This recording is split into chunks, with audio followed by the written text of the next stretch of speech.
Olá, meus queridos alunos do 7º ano, estamos aqui para dar continuidade na revisão de vocês. Então, vocês já tiveram 2 aulas com revisão, essa é a 3ª aula de retomada dos conteúdos, para a gente verificar, tirar as dúvidas, para que vocês relembrem conceitos e exercitem também em relação ao que a gente trabalhou.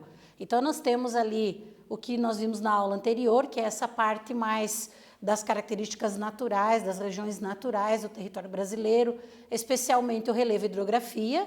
E hoje a gente vai trabalhar um pouquinho sobre qual é a relação da ação do homem com a natureza. Então, e aí com alguns exemplos, algumas imagens para ilustrar toda essa questão com vocês. Políticas e legislação ambiental, então, o que é feito para que se respeite, se tenha um outro olhar, mesmo que de forma mais impositiva, como é o caso de seguir uma legislação em relação ao meio ambiente. Recursos naturais renováveis e não renováveis, também vamos trabalhar hoje nessa revisão com vocês. Continuando ali, ação do ser humano e a transformação da paisagem. Lembrando lá do conceito básico de paisagem, né? Que é aquele conjunto de elementos que podem ser produzidos pelo homem ou da própria natureza, certo? Como ocorre essa transformação na paisagem? Então, nós vamos ter ali algumas ações humanas, algumas ações do trabalho humano que vão modificar a paisagem. No caso específico do Brasil, ali nós vamos ter processo de colonização, então lá daquela ideia de formação do território brasileiro, quem chegou aqui, quais foram as ações que foram sendo desenvolvidas pelos colonizadores que mudaram as características naturais deste ambiente, né, do nosso território. As atividades predatórias que alteraram a vegetação natural, também a partir do momento que você tem a chegada dos colonizadores, você vai ter uma ação de retirada dos recursos naturais. Foi para isso que eles vieram, em busca de recursos naturais. Então, ações ali que criaram uma degradação, um novo ambiente, uma nova forma daquele ambiente, daquele espaço. Agricultura, pecuária, mineração e depois a indústria e a urbanização. Então, veja que foi todo um processo. Primeiro, a gente teve a chegada dos colonizadores e a exploração dos recursos naturais. Depois, a gente tem as atividades econômicas que também modificaram esse meio. Quais as consequências de toda essa transformação? Diminuição e modificação das características naturais da vegetação. O principal e o impacto inicial, a mudança inicial, é na vegetação, aquela que é mais visível, porque os impactos que acontecem sobre o solo, por exemplo, são menos visíveis, mas quando eu tenho a derrubada de uma floresta, isso fica muito mais visível. Então, o primeiro impacto sempre, o que é percebido primeiro, é sobre a vegetação. No caso do Brasil, nós tivemos uma situação de ocupação do litoral para o interior, então primeiro da parte costeira do Brasil, e o impacto sobre a floresta atlântica, que era a vegetação que cobria toda essa região, foi muito grande. E aí nós vamos ter ali, por meio das ações antrópicas, o que são ações antrópicas? As ações resultantes do trabalho humano, relativo ao ser humano, né? Por isso a gente usa a palavra ali, ações antrópicas, que geram diferentes impactos no meio ambiente. Então, vamos ver quais são esses impactos gerados a partir das ações antrópicas, né? Primeiro impacto aqui tem uma imagem bem interessante, até do ponto de vista de entender o conteúdo, é a perda do habitat natural e a redução da biodiversidade. Quando eu altero um determinado espaço natural, sem um planejamento, sem uma necessidade específica que seja de benefício para a sociedade, mas com aquele olhar sustentável, com aquela ideia de que eu vou usar o recurso natural, mas eu não preciso destruir aquele espaço, aí eu vou ter a perda desse habitat natural. Existem várias espécies que vivem nesta área. Quando eu retiro, quando eu modifico isso aqui, eu vou ter sérios problemas, então, na questão dessa redução da biodiversidade. Lembrando lá, o que é biodiversidade? variedade de vida, de espécies vivas, né? Bio sempre relativo à vida, diversidade é essa variedade de espécies. O desmatamento elimina muitas vezes de forma irreversível esse habitat, então é esse impacto sobre a vegetação, principalmente da fauna e da flora, que são o conjunto, né, de animais e plantas que ocupam esses espaços naturais, provocando a extinção das formações vegetais e dos animais. Então, se eu tenho uma retirada muito grande de material dessas áreas, eu vou causar, de repente, a extinção de alguma espécie vegetal ou mesmo de animais que não vão ter mais aquele espaço, que não vão ter mais o alimento disponível que viviam nessas áreas e que agora ela foi completamente modificada. Então, aqui a gente consegue observar a intervenção humana, as atividades antrópicas, modificando esse meio natural, certo? Ainda continuando com essa ideia ali dos impactos ambientais. A segunda forma de impacto ambiental que a gente trouxe aqui para essa revisão. A degradação dos solos e o aumento da erosão. Então, nós temos ali na imagem um processo de erosão que é o mais avançado, a gente diz, né? Então, são a formação das vossorocas, que são essas galerias aqui, por onde a água vai escorrer e vai levar todo esse solo, todo esse material que está ali. Então, num processo já bem avançado. Como é que começa? Começa de uma forma superficial, com a retirada da vegetação, ou por características naturais daquela área, e aí, com a retirada da vegetação que eu tenho em cima, vai se acentuar, vai se acelerar esse processo, certo? Então, nós vamos ter ali a intensificação da erosão, permite que os sedimentos sejam carregados para a rede hidrográfica, assoreando rios e lagos, além de diminuir a umidade e a fertilidade do solo. Então, veja que são várias informações aqui, conceitos importantes. O que nós vamos ter? Os sedimentos são carregados para a rede hidrográfica. O que são sedimentos? É esse solo, esse material aqui que vai sendo transportado pela água e vai ser levado para dentro dos rios e lagos. E vai assorear, ou seja, vai diminuir o espaço que essa água vai ocupar ali naquela área. Então, se o rio era mais fundo e agora ele está mais raso, porque ele está cheio de sedimento, cheio de areia lá no fundo, o que vai acontecer? Num período mais chuvoso, ele vai transbordar muito mais rápido e vai causar inundações em áreas muito maiores, certo? Então, esse é o problema do que a gente chama aqui de assoreamento dos rios. Além de diminuir a umidade e a fertilidade do solo. Claro, a água está indo toda embora e carregando o material ali, então eu vou ter uma perda muito maior da umidade do solo. Aquela água que era para estar ali para desenvolver a vegetação, acaba indo embora muito mais rapidamente. Então, esse é o segundo exemplo de impacto ambiental que nós temos, certo? Continuando ali, nós vamos ter o terceiro exemplo ali, degradação dos corpos d'água. A retirada da cobertura vegetal, em especial da mata ciliar, já vamos falar sobre ela, situada no entorno de rios, lagos e lagoas, permite que esses corpos d'água se tornem mais suscetíveis ao assoreamento. Então, existe uma formação vegetal que acompanha o curso dos rios ou que está nas margens dos lagos e lagoas, que a gente chama de mata ciliar. Numa comparação com os olhos, que a gente tem os cílios, né, que servem de proteção ali para a visão, essa vegetação aqui nas margens dos rios também é uma proteção.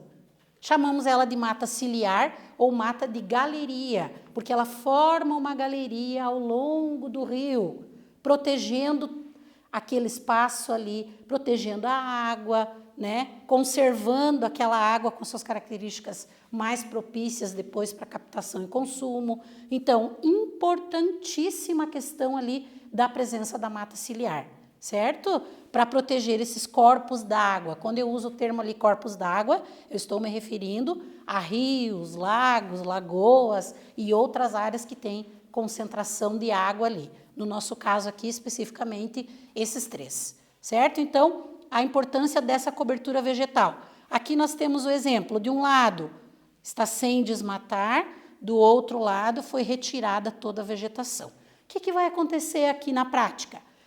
Esta área aqui, quando chover, todo esse solo que está aqui vai para dentro do rio, certo? Então vai diminuir aqui a profundidade do rio, vai levar todo esse material embora e essa área aqui vai ficando cada vez mais degradada. Então são sérios problemas que acontecem quando tem a retirada da vegetação. É bem importante pensar nessa questão aqui da presença da mata ciliar. Mesmo, por exemplo, em rios urbanos. Existem alguns projetos pelo mundo aí que são os parques lineares, que são aqueles parques que são construídos ao longo das margens dos rios, na tentativa de recuperar essa degradação que aconteceu em outros tempos, certo?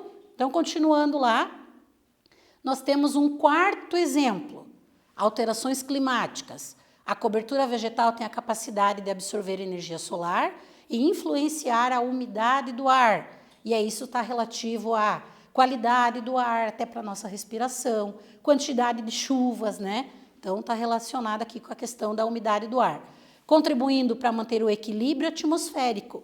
Então, onde acontecem os fenômenos climáticos na atmosfera, para que exista esse equilíbrio na atmosfera, é preciso que a gente mantenha o padrão ali natural ou mais próximo dele, sem muitas alterações. Quando essas alterações são bruscas, a partir das atividades humanas, nós vamos ter toda uma consequência de desequilíbrio aqui. Portanto, de mudanças nas condições atmosféricas, que naturalmente seriam diferentes. Poderia interferir no regime de chuvas, como a gente já falou, nas temperaturas médias em determinadas localidades. Então, áreas que eu tenho, por exemplo, cobertura vegetal, eu vou ter características específicas ali de regime de chuvas, por exemplo, da circulação dos ventos. Quando eu tenho a retirada dessa vegetação, quando eu tenho a modificação desse espaço ali, eu vou ter alterações nesse sentido aqui também, certo? Então, é bem importante pensar que as nossas ações vão provocar desequilíbrios naquilo que era natural. Em que medida que isso é importante ser pensado para o próprio desenvolvimento sustentável, aquela ideia de usar o espaço geográfico, mas com um olhar positivo, com um olhar de conservação mínima, né, para manter esse equilíbrio ali, certo? Então, mais um exemplo de impacto ambiental. Continuando lá, primeira atividade aqui, primeiro quiz para a gente pensar um pouquinho, relembrar, é um exercício rápido. Quando o homem altera a paisagem, ele causa que tipo de impacto? Então, nós temos ali 4 opções e vocês vão responder aí em casa rapidinho para nós. Quais são os impactos causados pela atividade humana na paisagem? Respondam e a gente já volta com a correção.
Vamos lá, então. O pessoal ficou um exercício aqui para que vocês pensassem um pouquinho nessa primeira parte dos tipos de impacto, né?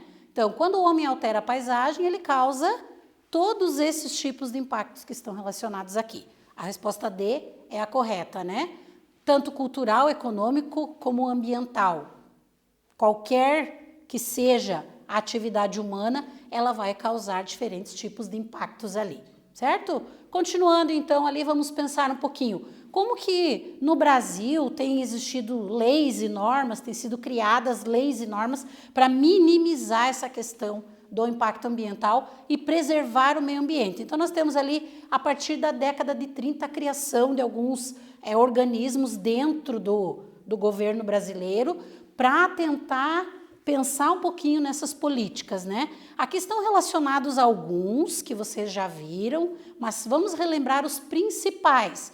Ministério do Meio Ambiente, né? Que é responsável por elaborar as estratégias de proteção ao meio ambiente, daí o nome, ele é responsável por todas essas políticas, por fiscalizar, por verificar as leis ali em relação ao meio ambiente. Então, esse é bem importante de vocês gravarem lá, Ministério do Meio Ambiente.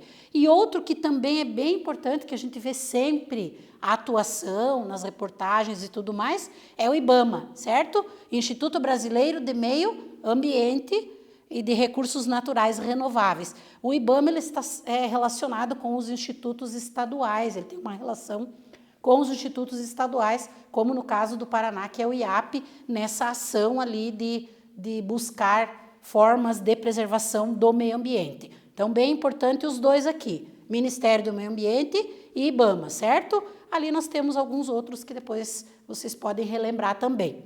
Continuando lá, unidades de conservação. A partir dessas leis, a gente vai ter o quê? A criação de unidades de conservação. O que são essas unidades de conservação?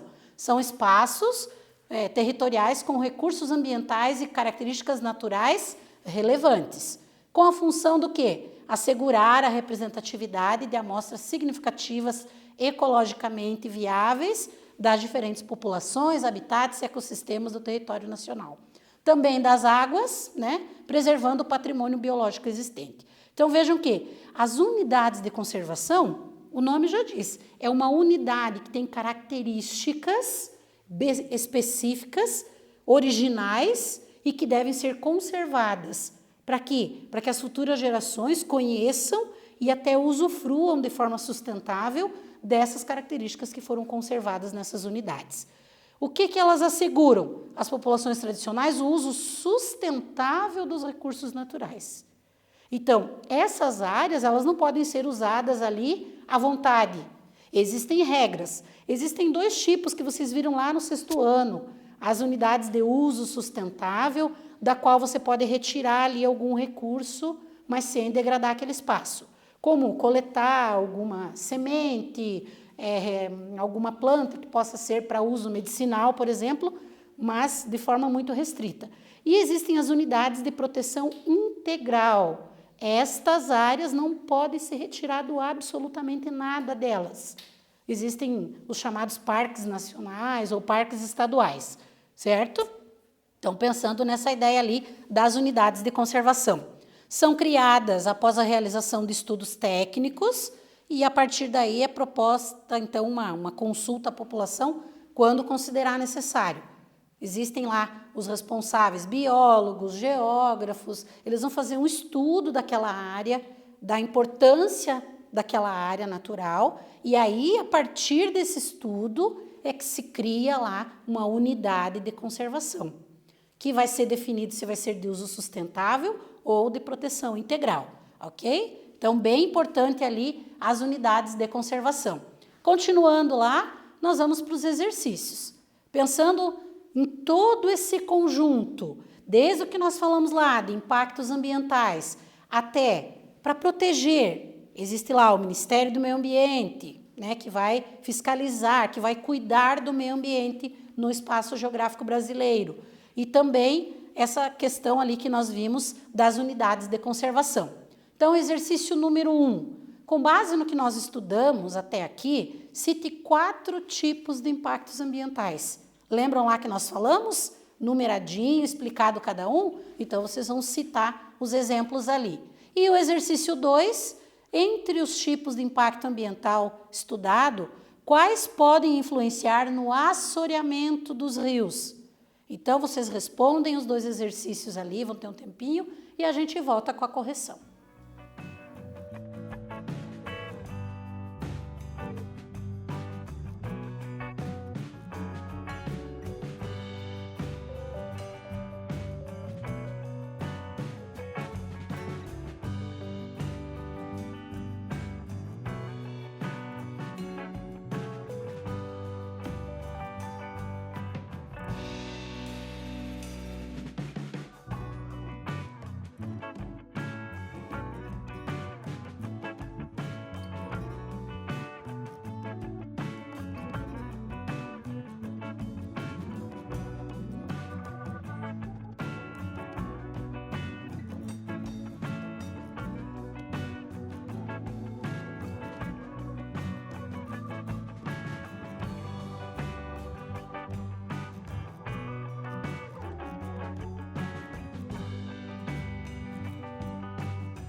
Então, pessoal, ficou o exercício ali para vocês realizarem, 2 ali, bem simples, na verdade, com base no que a gente trabalhou. Vamos ver as respostas lá. Exercício número 1, com base no que foi estudado, os exemplos de impacto ambiental. Então, nós vimos 4, estão os 4 relacionados ali. Perda do habitat natural, degradação do solo, degradação dos corpos d'água, rios, lagos, lagoas e as alterações climáticas, certo? Bem importante relembrar isso daqui que referem-se aos impactos ambientais negativos, né? Entre os tipos de impacto ambiental estudado, qual pode influenciar no assoreamento dos rios? A degradação do solo, ou seja, solo sem cobertura vegetal, eu vou ter ele solto, exposto, e a chuva pode transportar ele para dentro do rio, né? Isso é assorear, né? Deixar o rio menos profundo. E a degradação do próprio corpo d'água, né? Então, existem vários fatores que podem degradar ali os rios, lagos e lagoas. Continuando lá, então, além dessas políticas que a gente falou ali, ambientais, para proteger, existem também outras que servem para garantir o saneamento ambiental. Então, vocês viram isso ao longo das aulas. Vamos retomar um pouquinho sobre essa questão ali do saneamento ambiental e o quanto ele é importante para a sociedade como um todo, né? O que é o saneamento ambiental? Conjunto de práticas que tem como objetivo melhorar a qualidade de vida das pessoas, né, da população, através do quê? Do controle, de forma a evitar doenças e propiciar maior higiene. Então, está diretamente relacionado com o evitar doenças e propiciar maior higiene, a existência do saneamento ambiental. Vamos ver agora o que envolve essa ideia ali do saneamento ambiental para nós diretamente. Então, aqui tem um esquema ali que mostra para vocês o ciclo do saneamento. Então, nós vamos ter ali, por exemplo, captação de água, que vai para a estação de tratamento, da estação de tratamento para distribuição, da distribuição a gente usa e depois coleta de esgoto, né, as redes de tratamento de esgoto e a devolução aos mananciais, aos rios, aos corpos d'água. Então, isso aqui é um ciclo. Por que ciclo? Porque eu vou utilizar, mas eu vou tratar essa água e vou devolver para a natureza. E ela poderá ser utilizada com o devido tratamento novamente, certo? Então, por isso que a gente diz que é um ciclo. Para isso acontecer com qualidade, nós vamos ter lá fornecimento de água potável, coleta do lixo, tratamento do esgoto, limpeza das vias públicas, orientação e disciplina da ocupação do solo, que é a parte que a gente chama de educação ambiental, certo? Hoje a gente tem visto com muito mais frequência essa questão da educação ambiental ali, para que a gente tenha isso com qualidade. Então, bem importante todos esses serviços aqui, para que a gente mantenha o equilíbrio ambiental. Continuando lá, então, o crescimento urbano acelerado. Aqui nós vamos ter uma ideia do quê? Dos impactos. O que modifica aquele ciclo de forma grave, né? É esse crescimento urbano acelerado e desordenado, então não existe um planejamento para o crescimento urbano, para a formação das cidades. Por isso que a gente chama de acelerado e desordenado. Acelerado muito rápido, desordenado sem ter um planejamento. A ocupação de áreas com pouca ou nenhuma infraestrutura são fatores determinantes para o problema do saneamento. Então, a ocupação de áreas irregulares. Claro que aqui não há o julgamento do porquê que aquelas famílias, aquelas pessoas ocupam aquelas áreas, mas elas não vão ter, muitas vezes, o atendimento adequado e aí nós vamos ter os problemas de saneamento. A ausência do saneamento é responsável por vários problemas, certo? Poluição dos recursos hídricos, ou seja, da água, contaminação de alimentos e transmissão de doenças. Então, vejam que tudo isso aqui é afetar diretamente a nossa vida, o nosso dia a dia, as atividades do ser humano, aquilo que é considerado qualidade de vida, certo? Então, se eu tenho um bom saneamento, a qualidade de vida da população se eleva, está diretamente relacionado, porque aí eu vou ter menos poluição da água, menos contaminação de alimentos, menos transmissão de doenças. A água é um dos principais veículos de transmissão de doença. Se eu tenho um consumo de água que é inadequada ou o uso dela como recurso no geral, eu vou ter ali transmissão de doenças, se ela não tiver a qualidade de vida, certo? Continuando lá então, mais perguntinha ali para nós. Qual desses serviços públicos não se trata de saneamento ambiental? Então, vocês vão responder rapidinho lá e a gente já volta com a correção.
Voltamos aqui então, agora não mais usando o poder mental, mas usando o controle para mudar aqui os slides, né? Ficamos com uma pergunta ali, qual desses serviços não se trata de saneamento ambiental? Claro que é a distribuição de energia elétrica, isso não tem a ver com saneamento. Os outros três, coleta de lixo, tratamento de esgoto e distribuição de água tratada, tem a ver com saneamento ambiental. Às vezes a palavra saneamento ambiental é tão distante, mas todos os serviços que estão relacionados a ela têm muito a ver com a nossa vida, né? Continuando ali então, vamos falar agora, relembrar os recursos naturais, certo? Que são tão importantes quanto todo o resto que a gente revisou aqui. Eles são 4, biológicos, hídricos, energéticos e minerais, são divididos em 4 grupos, né? Aí nós temos ali exemplos, né? Os hídricos relacionados à água, os minerais, que podem ser divididos em não renováveis, que dizem respeito aos minerais e rochas como grafite, ferro, prata e tantos outros exemplos que estão presentes aí. Os energéticos utilizados para fornecer energia, como é o caso dos combustíveis fósseis, petróleo, gás natural e carvão mineral. E os biológicos, que são aqueles de origem animal e vegetal, certo? Então, os 4 aqui grupos para a gente relembrar o que a gente tinha visto lá com vocês nas aulas. Eles não são distribuídos de forma homogênea, certo? Eles não estão distribuídos de forma igual no planeta. Existem áreas que têm determinado tipo de recurso mais disponível e outras não. Então, as reservas de água doce, por exemplo, o Brasil é favorecido nesse sentido. Mas se eu pegar o Brasil somente para ver a distribuição da água, existem áreas do Brasil que têm grande disponibilidade e outras áreas quase nada de disponibilidade de água. Então, mesmo se eu pensar só no Brasil, a gente tem essa diferenciação da distribuição dos recursos. Por isso que a gente diz que ele não é homogêneo, ou seja, não é igual em todas as partes do mundo. Ali alguns exemplos, né, dos recursos renováveis e não renováveis, só para vocês relembrarem mesmo, solo, água, o sol, o ouro, o petróleo, entre outros ali, exemplos que a gente trouxe durante as aulas para vocês. Os renováveis, recursos naturais renováveis, são aqueles que se renovam, o nome já diz, eles se renovam na natureza, né? Não se esgotam com facilidade e poderão ser reutilizados pela própria sociedade humana, certo? mas a velocidade com que eles vêm, com que eles são utilizados pelo homem, principalmente na atualidade, com toda essa questão da tecnologia e do desenvolvimento, interfere ali no equilíbrio da natureza, certo?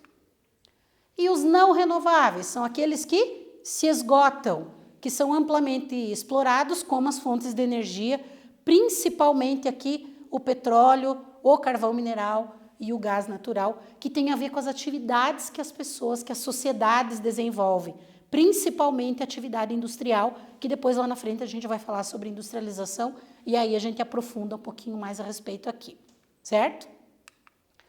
Exercício ali.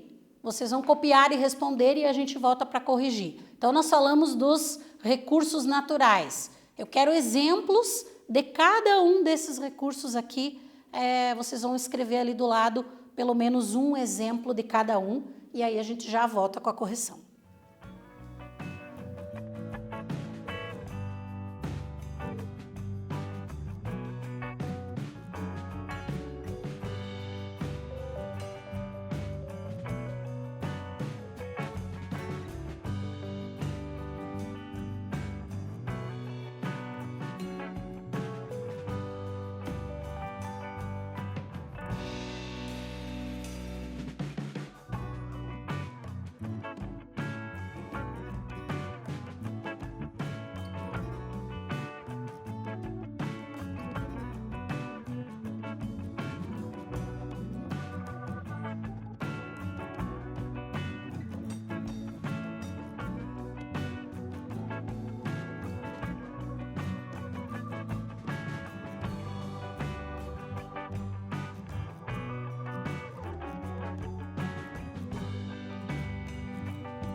Voltamos então aqui para a correção do exercício. Classificação ali dos recursos naturais, vocês tinham que colocar um exemplo para cada um. Biológicos, animais em geral, é um exemplo. Hídricos, rios, mares, lagos, entre outros. Energéticos, carvão, petróleo, vento, sol. Minerais, ferro, prata, ouro e as próprias rochas que são formadas de minerais, né? Mais um exercício ali para a gente ficar bem clara essa questão aí dos recursos e a revisão com vocês. Qual a diferença entre recursos naturais? Renováveis e não renováveis. Então, vocês vão copiar e responder ali essa diferença. E o exercício 2, citar 2 tipos de fonte energética renovável e 2 de fonte energética não renovável. Façam lá no caderno e eu já volto para corrigir com vocês.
voltamos aqui então, pessoal, para corrigir, copiaram lá no caderno e responderam. Primeiro ali, a diferença entre recursos naturais renováveis e não renováveis. Os renováveis são aqueles que se renovam, o nome já diz, né? É bem fácil de entender isso. Ou seja, normalmente eles não se esgotam com facilidade porque eles se renovam na natureza e podem ser reutilizados. E os não renováveis são aqueles que se esgotam quando amplamente explorados pelo homem, né? E normalmente são amplamente, muito explorados pelo homem. E o exercício 2 ali, tipos de fonte energética renovável e não renovável. Então, as fontes renováveis, a água, a partir das hidrelétricas, e o vento, que é a energia eólica. E não renovável, petróleo e gás natural. Então, essa ideia dos recursos e da utilização pelo homem, da maneira como o homem utiliza e quais são os impactos, quais são as modificações que são causadas no meio ambiente. Esse foi o intuito da nossa revisão de hoje, certo? Espero que tenha ficado claro para vocês, que vocês tenham entendido melhor essa revisão. A partir da próxima aula nós vamos trabalhar novos assuntos. Um abraço e até lá!